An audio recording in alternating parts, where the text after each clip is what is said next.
One of the first uses of ketamine was actually big game hunting. Most of the patients that come in are naked.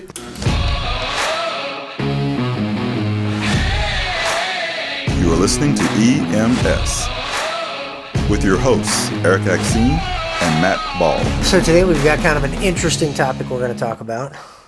Because everything else has been so not interesting and boring, correct. It's nice to finally have something interesting people would want to hear.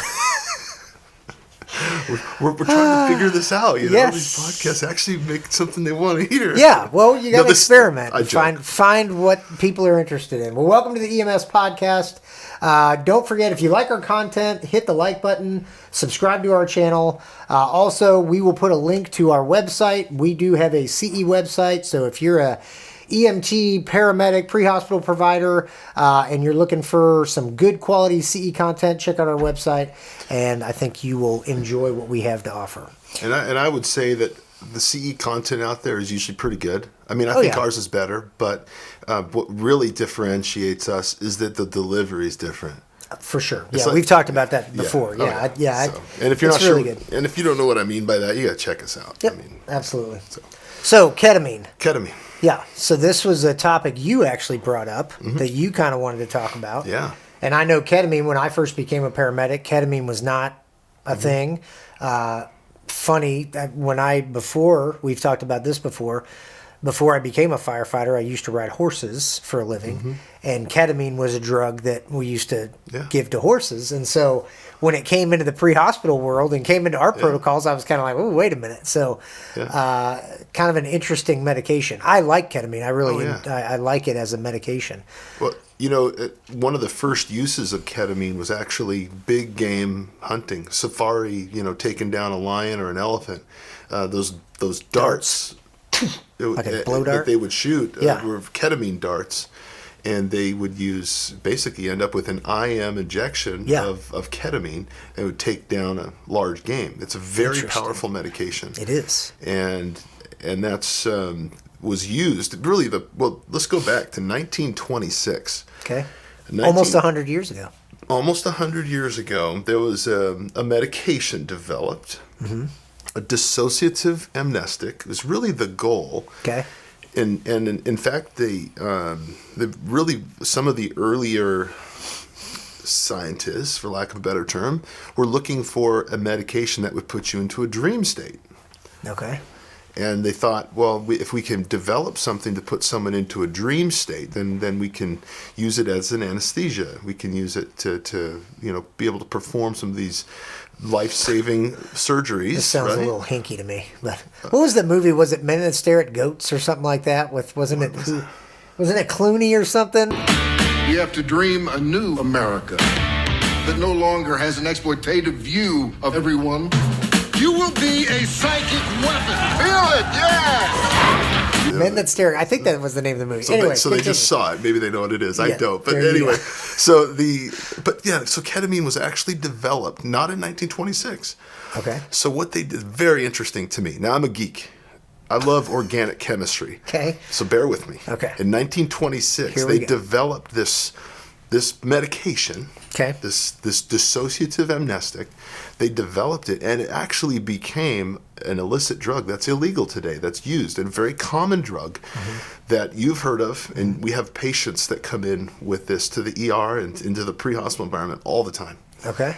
And that drug, which I'll tell you what it is in a moment, was tweaked a little bit in the OChem lab into what ketamine is today. Oh, okay. And a lot of people don't know this. Well, what was it? PCP.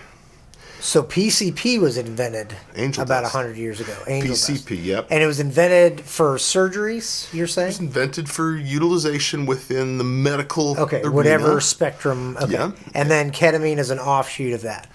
Correct. So they decided that this PCP compound was having adverse effects that were not conducive to the medical arena. But so a lot of the dissociative effects of PCP have been attractive to people and very addictive and something that people abuse. Right. PCP. And you've seen a couple things that I'd say about PCP before we move on to ketamine is that most of the patients that come in are naked. Yep. It's like a lot of our podcasts come back to being naked. Well, notice that? yeah.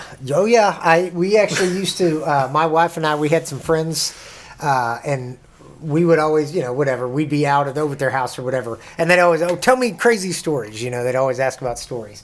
And all the funny stories, finally one day the wife was like, why is it that all your good stories start off with somebody was naked? And I'm like, I don't know what to tell you. That's just how it seems to happen. But yes, that is very true. When I have a patient brought in handcuffs, totally naked, I tell myself it's probably PCP. Yep. Or when a patient rips the arm rail off of a bed that they're handcuffed tries to kill you with it. Or rips the sink off the wall. Or the cops break their arms trying to put them in handcuffs, and they don't flinch. Literally, the computer that was attached to the wall in my ER, and nurses listening to this, if they are, will remember room, I think it's 9, room 9 in the ER. Okay. No, it was 8. Sorry, it was 8. Okay. Room 8 ripped the TV, not the TV, the computer off the wall. It just bolted into the wall. Room 8 or room 6? I think it. Because room 6 is that one that's. No, it's not. Oh, 6. it's not that one. Okay, No. I think I'm almost positive it's 8. Now that I'm thinking about it. But Gotcha. anyway. I believe it. But PCP, Yes. superhuman strength. Yep. And No modesty. pain or don't care. Yeah, they're naked. They don't feel pain. Oh, a guy was running from the police, jumped into a ravine, broke his heel, his calcaneus, one of the most dense bones in the body. Yeah. And when you break your calcaneus, bad. that's a lot of energy. In fact, in medicine, we learn that if you break your heel, you better check the back. It's probably broken too. Yeah. Because the amount of energy it takes to break your heel. But this guy kept running. Yeah. On a broken foot. I mean, totally dissociative, right? And in an amnestic, they don't remember any of these things happening. So that's PCP. We know PCP, kind of an interesting drug. A lot of stories that have to do with nudity and Craziness. Superhuman strength are Broken related bones. to PCP. So that's part of the reason why PCP was not an attractive drug and didn't ever make FDA approval for treatment or for use in medicine. Right. So what they did in 1956 is they developed a medication, or they altered PCP, and we made ketamine.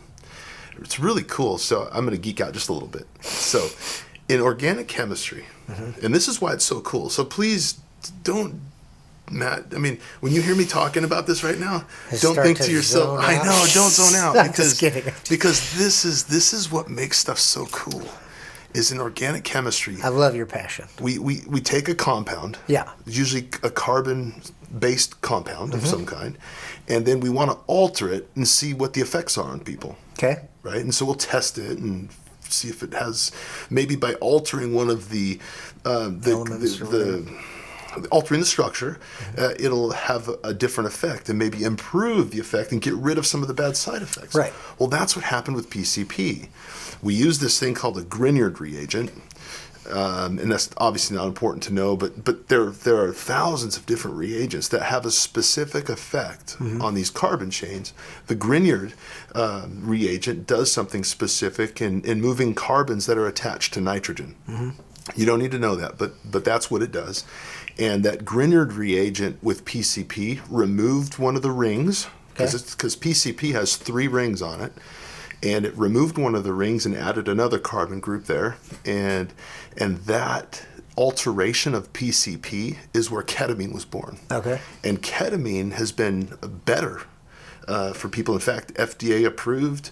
And that's what we're talking about today. Yep. But it started with PCP, and I think that's kind of interesting. It is interesting. I didn't know that.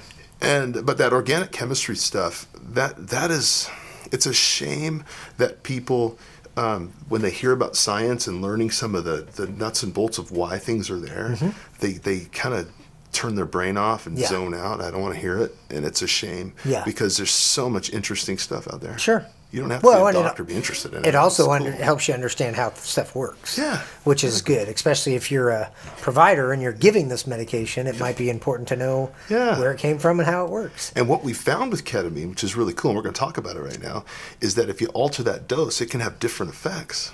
Yes, lots of different effects. And we'll talk about some of the new innovative ideas of using this wonder drug, ketamine, to help with some unexpected disease processes. We'll talk about that too. And then we're going to talk about some of the problems. But, Well, so it started out, at least with us in my department, ketamine started out as a pain medication, a non-opioid pain medication option. So it was one of the options that we could use.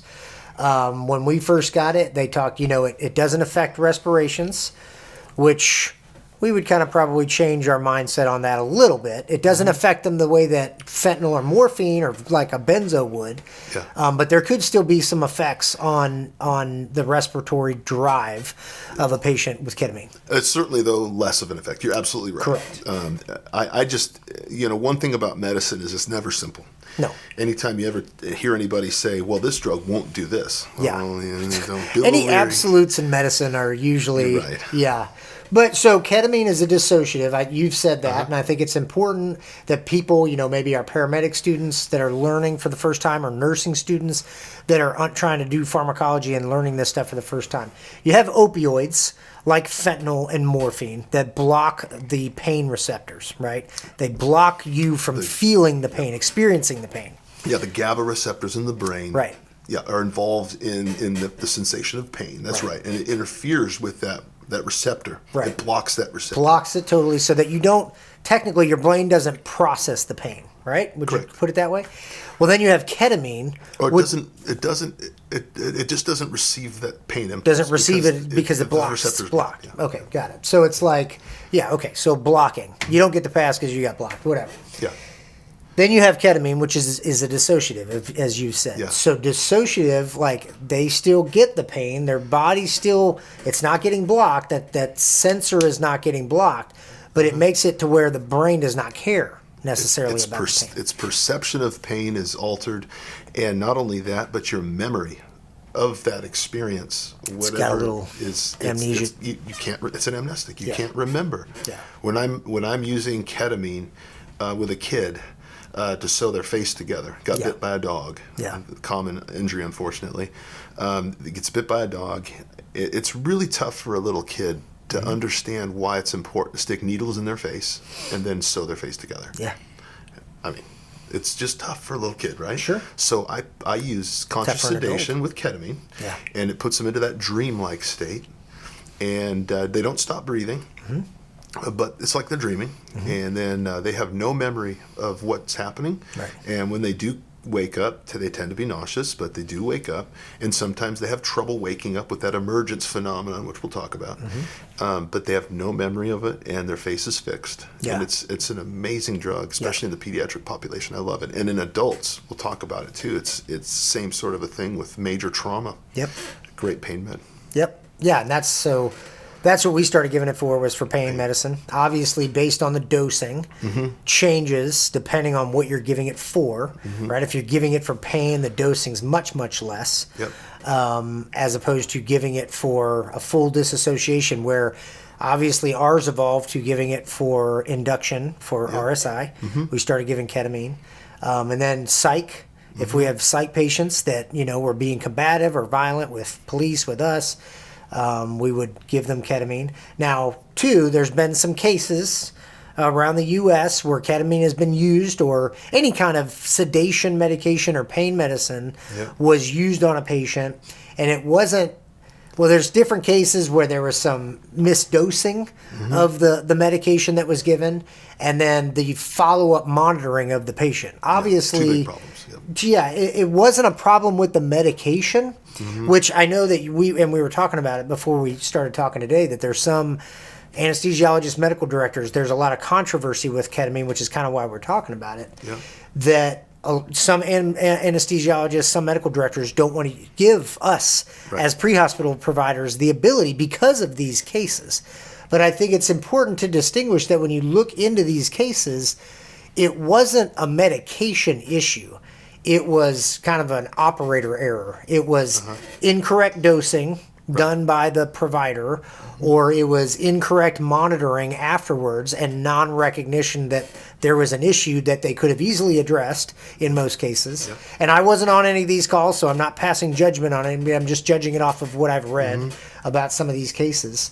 But it wasn't a problem with the medication. When the medication is used appropriately, dosed appropriately, and the provider is properly monitoring their patient, these are safe medications to give. Medication. Yeah.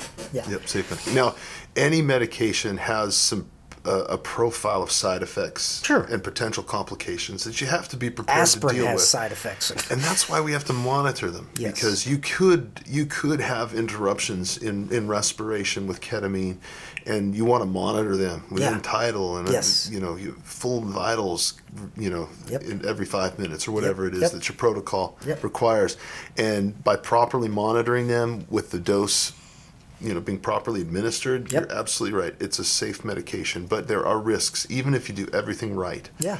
there is a potential for allergic reaction or Yep. or a serious adverse reaction. But then if you're monitoring your patient, you know how to respond to that. You have the medications that can hopefully counteract that. If you have to control the airway, you can control the airway. I mean, there's, obviously we're talking about paramedic level provider for the Yeah. pre-hospital that's going to be giving ketamine. Yep. Supraglottic airways, or you can ventilate with BVMs and NPAs, OPAs, or intubate. Lots of options out there if you're properly monitoring your patient. And I think that this is probably a good attitude to have no matter what medication you're giving through the IV or even orally. There's some real powerful medications out there with some pretty significant side effects that we should always be prepared for. Even those meds we give every day, and we kind of lull ourselves into a false sense of security. Right. But something we really have to know is that ketamine is a super powerful medication that has huge ramifications if it's not treated right. Right. We need to be in a different frame of mind when we're putting a patient on ketamine, whatever Sure. the reason. In the hospital, when I use ketamine, I have to consent the patient. I talk about how it could cause death and permanent disability, along with the obviously consent for the procedure that we're performing. Right. But even the conscious sedation is something that I have to talk about, and that's dosing ketamine in a patient, just like we do in the pre-hospital environment for emergent reasons. But we need to have a respect for this medication because it is not a normal medication. And I think too, as a paramedic, and I've trained a lot of paramedics and talked to a lot of paramedics, there is kind of a mindset out there that they don't want to learn about the medication, and so they just don't give it. And that's not what we're suggesting. No. That's not what you as a medical director is suggesting. That's not what me as a, firefighter, paramedic. You need to know it's in your protocols, right? Yeah. If it is in your protocols. If there's a medication or a treatment that is in your protocols, you need to learn about it. You need to understand how to give it appropriately, how to monitor your patients appropriately, what could be the possible side effects, and how to deal with those side effects of giving these medications. But it's not an excuse for poor patient care. No. And if your patient needs that medication, if your patient is indicated and you need to take their airway, and ketamine is your induction medication, then you need to be taking the airway. You can't let your fear of, well, I don't really know what this medicine does, right? That's not a good excuse to provide poor patient care. I wouldn't say be scared of these medications, but respect them, like you said. Yeah. You have to respect these medications. And I think there's some value in the experience of giving the medication and understanding that, we kind of joke around about the K-hole. Oh, yeah, yeah. Being aware of the fact, you give ketamine nice and slow. Yep. And even like we said, if you do everything right, in some Sometimes, patients, yep. and we talked about this before, it's usually those patients with really traumatic pain where it's handled well. Yes. And if you give the ketamine in a patient that maybe doesn't have Traumatic pain. See, pain is a funny thing, but yeah, non-traumatic pain, or maybe you gave someone some of the ketamine just to help them, and then maybe I don't know. I mean, Well, I can give you a context because it. this has been my experience. Let's do it. Is I've had patients that have suffered traumatic injuries, a gunshot wound, car accidents, traumatic broken bones, or severe injuries, right? And my take on ketamine, I have 2 to 3 options when it comes to pain medicine in my department. And I can decide which one I kind of want to go with.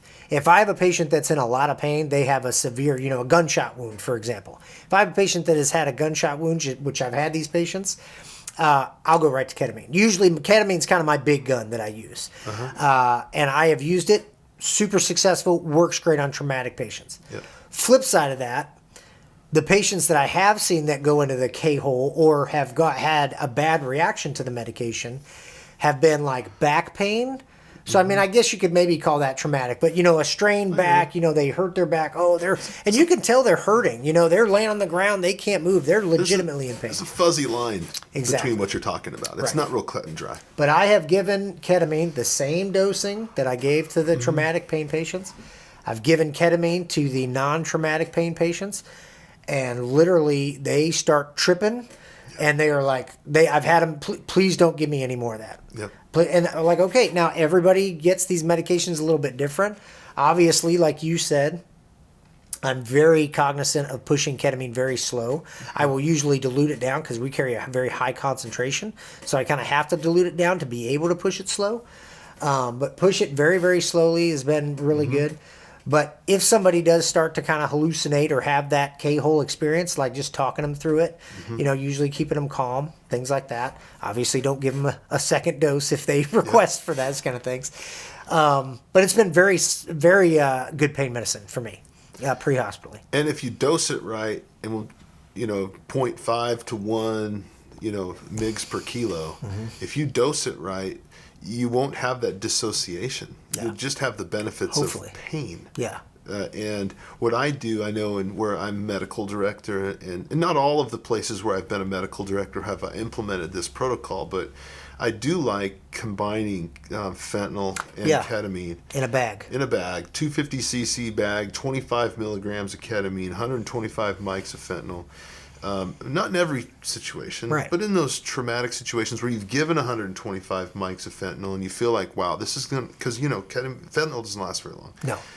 And I have found that by adding in some patients, the 25 mgs of ketamine plus the 125 mics of fentanyl in a 250 cc bag of saline, titrate to effect.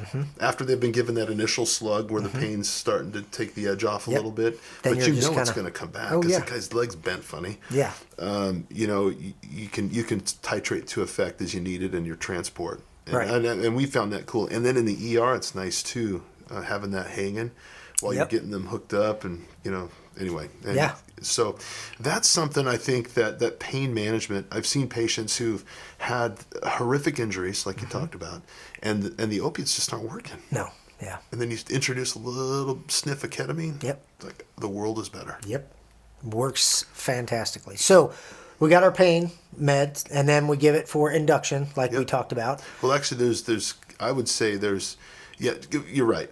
But to me, and it doesn't really have that much of maybe that. It's not really appropriate maybe in the pre-hospital environment to talk about this. But I will say though, is that between induction and pain, there's conscious sedation. Oh yeah, yeah. There's the middle dose that to reduce a shoulder or knee or something like that. Exactly. Yeah. So that's something to think about. I just pop them back in place. I just Mel Gibson them. They'll be fine. Yeah. Suck it up, Buttercup. Yeah, that's. Have you ever dislocated a shoulder? I have never dislocated. I've torn my rotator, but never dislocated a shoulder. I have not put back. I've done several patella dislocations on patients. That's usually super easy. Shoulders are a little bit more complicated. Yeah, boy, we could do another podcast just on dislocations. But one of the things that I especially within this opiate epidemic, ketamine is such a great alternative. Yeah. But the other thing too that we haven't talked about at all, and we could do another podcast on nitrous, is that I have had nitrous before. Yeah, and it's we don't carry it. I don't know if a lot of agencies, we used to carry it years ago, but they don't carry it as much. I know an anymore. agency that I used to be, I was working as an ER doc in a community not too far from here where one of the agencies that serviced our department carried nitrous. And I loved it when they came in with a shoulder dislocation because I just have them sit on that gurney a little longer using their nitrous because we didn't have it. And I'd reduce that shoulder. No problem. You can take them right back home. Yeah. It is so awesome, especially when you're in a busy ER shift. Yeah. And so I really believe in nitrous, and a lot of our agencies don't use it because of that abuse potential. Right. And it's tough to, monitor. Yeah. Anyway. Yeah, the dosing and all that. So we talked about pain. We use it for induction, for RSI. I love it. We have some different. We have etomidate and ketamine in my department, and I love having options. So that I can decide. If I've got a septic patient that's super hypotensive, I love ketamine for those patients. One of the side effects of ketamine is it increases the blood pressure, which can help in certain situations. Absolutely, yeah, and we can redose. Yeah. So I love ketamine for that. And the other thing, you get a patient that, it would be terrible to intubate an asthmatic, as we've talked about in our asthma lectures, but if you do find yourself in a situation where you've just got to intubate them, ketamine is a bronchodilator too, and it can help with those patients with breathing issues too. Which, if you're taking their airway, potentially have a breathing issue. Now, that follow your protocols, but the whole thing with intracranial and intraocular pressure, that's been debunked. Yeah. But follow your protocols. Yeah. But some of these side effects are interesting. Now, we talked about the ketamine K-hole, and that is interesting. When I went and read about this, that K-hole is a real thing. Yeah. In fact, there are 3 of the most common descriptions that patients will kind of the experience they describe. The most common was feeling like they're in a hole. Yeah. Oh, really? Yeah. The other one was feeling like they're melting, and the other one was feeling like they disappeared. Those are the 3 most common. Yeah. When they describe how they feel with ketamine, I've had patients see snakes on the wall. I've had all sorts of funky stuff happen with that emergence phenomenon. Yeah.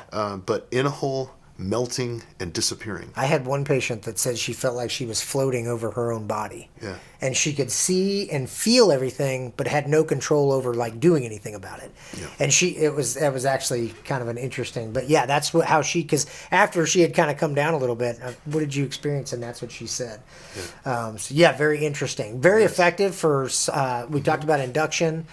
Obviously if you're giving large doses of ketamine, you have to be paying attention to, like you said, end title is the best way to do that. We talked about that. And then psych. My department, we're allowed to give ketamine as an IM injection, pretty high dose. If we're having very violent patients or combative patients, combative with PD, we don't want the patient to harm themselves, anybody else to get hurt. Very effective medication for that. Speaking of psych, depression.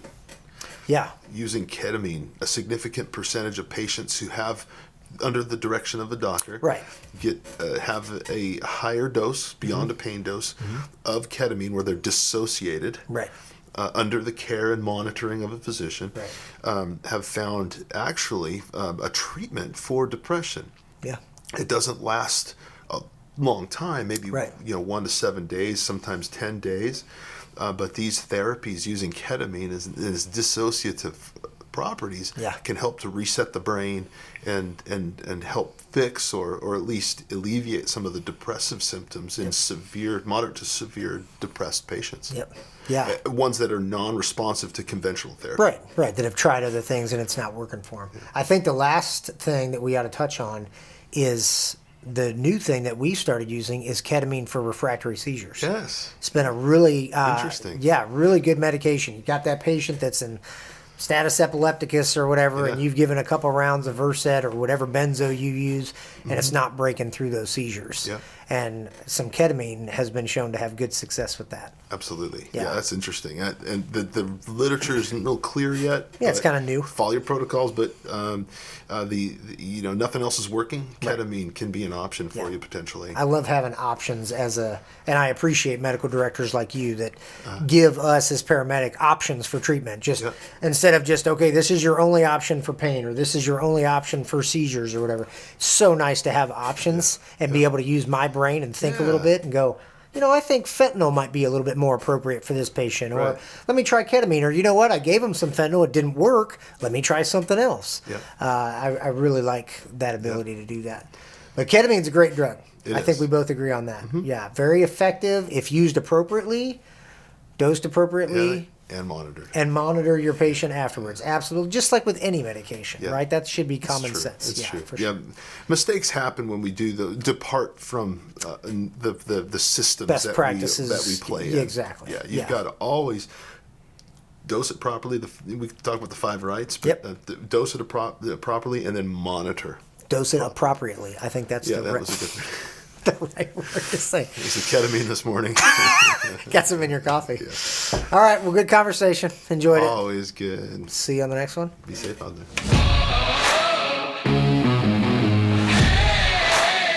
Thank you for listening to EMS, the Erik and Matt Show.